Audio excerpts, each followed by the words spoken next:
Long ago, in a wide village surrounded by green fields and tall forests, there lived three wealthy men.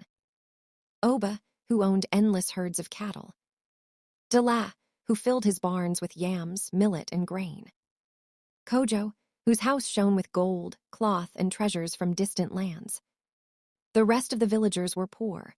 They toiled on dry land, their children went hungry, and their huts were crumbling.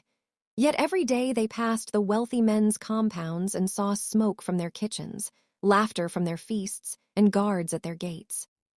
At first, the villagers grumbled in silence, but hunger has a way of sharpening anger.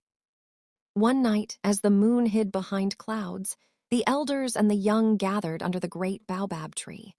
They spoke in whispers, their voices heavy with bitterness. "Why should three men eat while the whole village starves?" said one. "The land belongs to us all," said another. "Let us take their wealth and share it," they cried together. And so a plan was made. At dawn, the villagers stormed the compounds. They broke down Kojo's gates, scattered Dela's grain, and drove Oba, cattle, into the fields. The three men shouted in protest. "Oba, these cows are mine. I fed them since calves." "Dela, I harvested with my sweat. You cannot steal my grain." "Kojo, this gold is from my trade. You cannot touch it." But the crowd was too many. Their voices were drowned by the roar of the hungry. For days, the villagers feasted. They wore Kojo's fine clothes, ate Dela's yams until their bellies ached, and roasted Oba's cattle over great fires. At last, the three wealthy men were left with nothing. Their fine compounds stood empty, their tables bare. But soon, the sweetness of stolen wealth turned bitter. The grain spoiled in the sun because no one knew how to store it.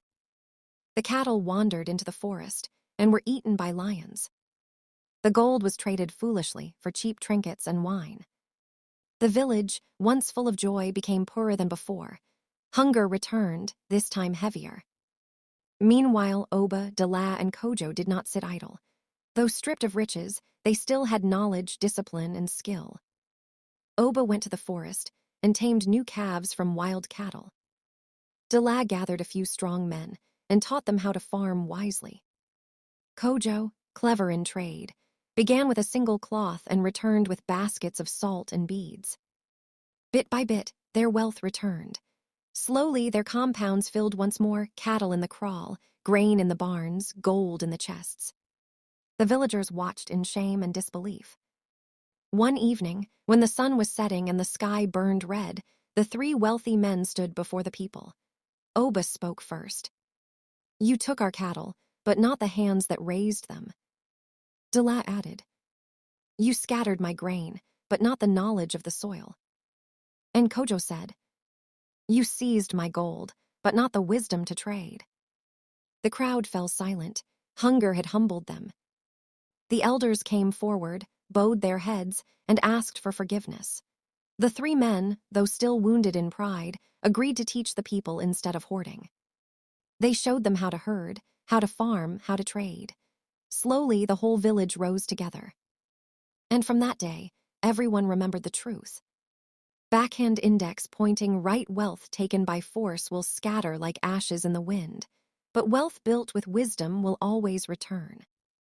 Moral of the story: true riches are not in cattle, grain, or gold, but in knowledge, discipline, and skill. Envy and greed can destroy a people, but wisdom shared can raise all.